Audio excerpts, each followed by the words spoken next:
ਤੁਸੀਂ ਜੁੜੇ ਹੋ ਅੱਖਰ ਦੇ ਨਾਲ ਤੇ ਮੈਂ ਹਾਂ ਨਵਰੀਤ ਸਿਵੀਆ। ਕਿਸਾਨਾਂ ਦਾ ਬਹੁਤ ਵੱਡਾ ਇਕੱਠ ਅੱਜ ਮੋਗੇ ਦੇ ਵਿੱਚ ਹੋਇਆ, ਜਿੱਥੇ ਕਿਸਾਨਾਂ ਦੇ ਬਹੁਤ ਵੱਡੇ ਆਗੂ ਉੱਥੇ ਪਹੁੰਚੇ। ਉੱਤਰ ਪ੍ਰਦੇਸ਼ ਤੋਂ ਰਕੇਸ਼ ਟਕੈਤ ਜੀ ਪਹੁੰਚੇ ਆ। ਜਦੋਂ ਵੀ ਇਹ ਬੋਲਦੇ ਆ ਸਾਰੇ ਇਹਨਾਂ ਦੀ ਗੱਲ ਆਪਾਂ ਬਹੁਤ ਧਿਆਨ ਨਾਲ ਸੁਣਦੇ ਆ, ਕਿਉਂਕਿ ਹਮੇਸ਼ਾ ਇਹਨਾਂ ਦੀਆਂ ਗੱਲਾਂ ਦੇ ਵਿੱਚ ਬਹੁਤ ਤਰਕ ਹੁੰਦਾ ਤੇ ਸਿੱਧੇ ਠੇਠ ਢੰਗ ਦੇ ਨਾਲ ਇਹ ਆਪਣੀ ਗੱਲ ਕਹਿੰਦੇ। ਆਪਾਂ ਇਹਨਾਂ ਤੋਂ ਪੁੱਛਦੇ ਆ ਵੀ ਅੱਜ ਕੀ ਇੱਥੇ ਮਤੇ ਪਾਸ ਹੋਏ ਤੇ ਕਿਸ ਤਰ੍ਹਾਂ ਦੀ ਰਣਨੀਤੀ ਉਲੀਕੀ ਗਈ ਹੈ। ਟਕੈਤ ਸਾਹਿਬ ਬਹੁਤ ਬਹੁਤ ਸ਼ੁਕਰੀਆ ਸਮੇਂ ਦੇਣ ਲਈ। शुक्रिया, धन्यवाद। ਅੱਜ ਕੀ ਖਾਸ ਸੀਗਾ ਅੱਜ ਦੀ ਇਸ ਪੰਚਾयत ਦੇ ਵਿੱਚ? देखो, भारत सरकार से ये हमारी संयुक्त मोर्चे की एक बड़ी डिमांड पुरानी पहले से रही है। स्वामीनाथन कमेटी की रिपोर्ट को लागू करें। एमएसपी गारंटी कानून, ये एक बड़ा सवाल है। कर्जा माफ़ी, बिजली अमेंडमेंट बिल, ये बहुत से इशू जो पुराने चले हुए आ रहे हैं और स्टेट वाइज अलग अलग इशू रहेंगे, उन सब पे बातचीत हुई। यहाँ पे ये भी निर्णय लिया गया कि जो खनौरी बॉर्डर पे, दूसरे वाले बॉर्डर पे जो आंदोलन चल रहा है, उसमें एक दूसरे के खिलाफ जो मीडिया में चल रहा, कोई बयान हम देते भी नहीं, लेकिन उनको गलत तरीके से पेश करा जा रहा है कि जिससे एक दूसरा संगठन एक दूसरे के खिलाफ आ जा। हमने बार बार हमेशा कहा है कि हम किसान संयुक्त मोर्चा किसान आंदोलनकारी और आंदोलन, हम उनकी मदद करते हैं, वो कहीं पे भी कोई काम कर रहा हो।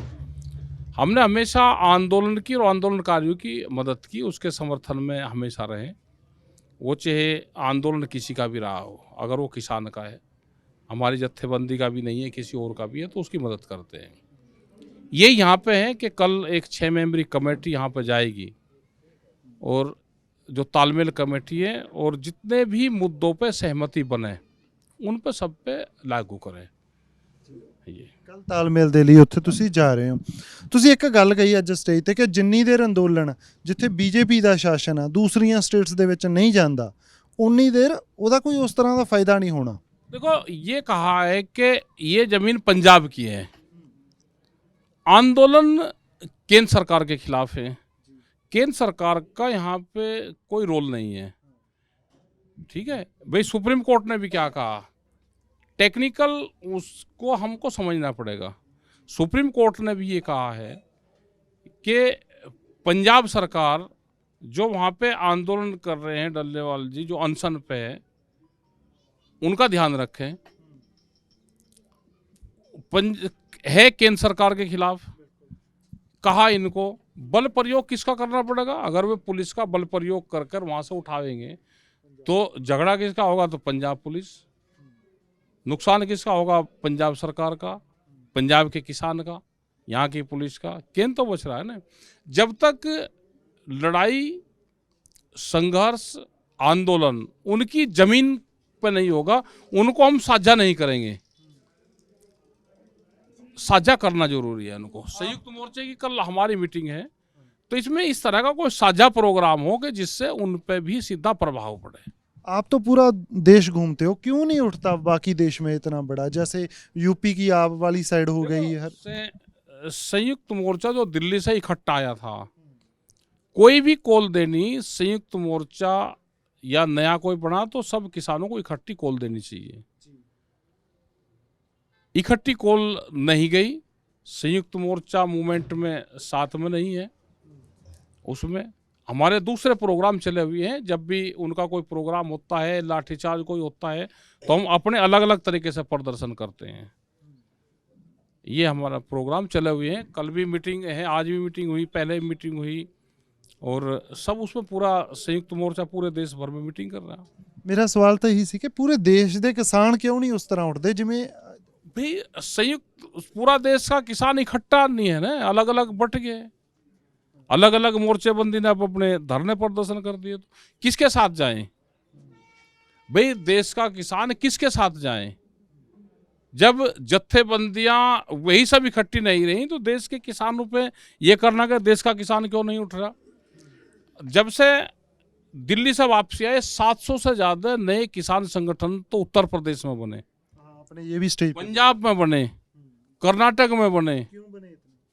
भारत सरकार की पॉलिसी है कि बांट दो इनको सबको, ये पॉलिसी भारत सरकार की है।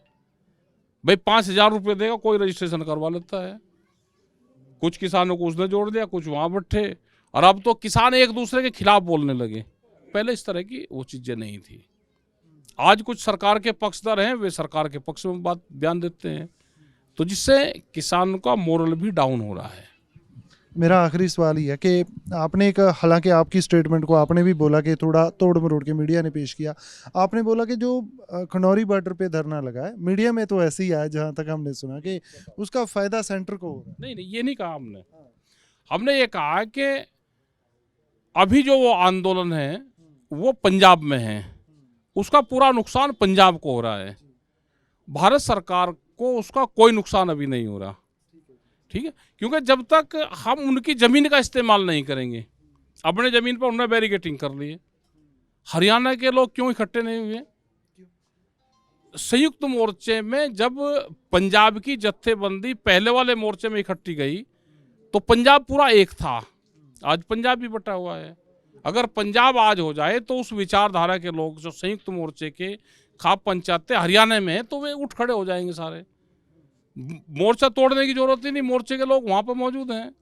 भाई सोनीपत से लोग यहाँ लड़ाई लड़ने क्यों आएगा? रोहतक से लड़ाई लड़ना वापसी क्यों आएगा यहाँ पे? भाई रोहतक के लोग तो दिल्ली की तरफ को जाएंगे ना।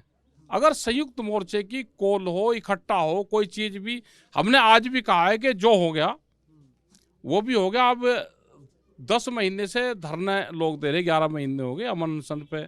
हमारे एक बड़े किसान नेता हैं, आज भी जो सहमति बने, अभी भी इकट्ठी सहमति बनाओ, जितनी बात पे सहमति बन जाए बनाओ, बात कुना घुमाओ फिराओ, कोई भी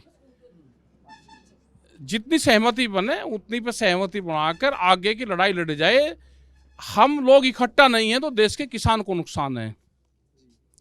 संयुक्त मोर्चा सब लोग इकट्ठे नहीं हैं तो ये नुकसान देश के किसानों को नुकसान है। इसका फायदा भारत सरकार ले रही है। ऐसा है या सच में है कि भारत सरकार ऐसा शो कर रही है कि उन्हें कोई फर्क नहीं पड़ता अभी किसान आंदोलन से? नहीं नहीं, ऐसा नहीं है। फर्क क्यों नहीं पड़ेगा? ये जो रिपोर्ट जाती है, देश इकट्ठा हो रहा है, आवाज उनके खिलाफ हो रही है।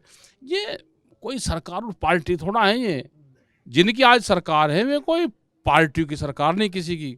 अगर ये बीजेपी की सरकार होती, ये अटल बिहारी विचारधारा की सरकार होती है, मुरली मनोहर जोशी की विचारधारा की होती, जिन लोगों ने इस पार्टी को बनाया उसकी विचारधारा की होती तो फर्क पड़ता।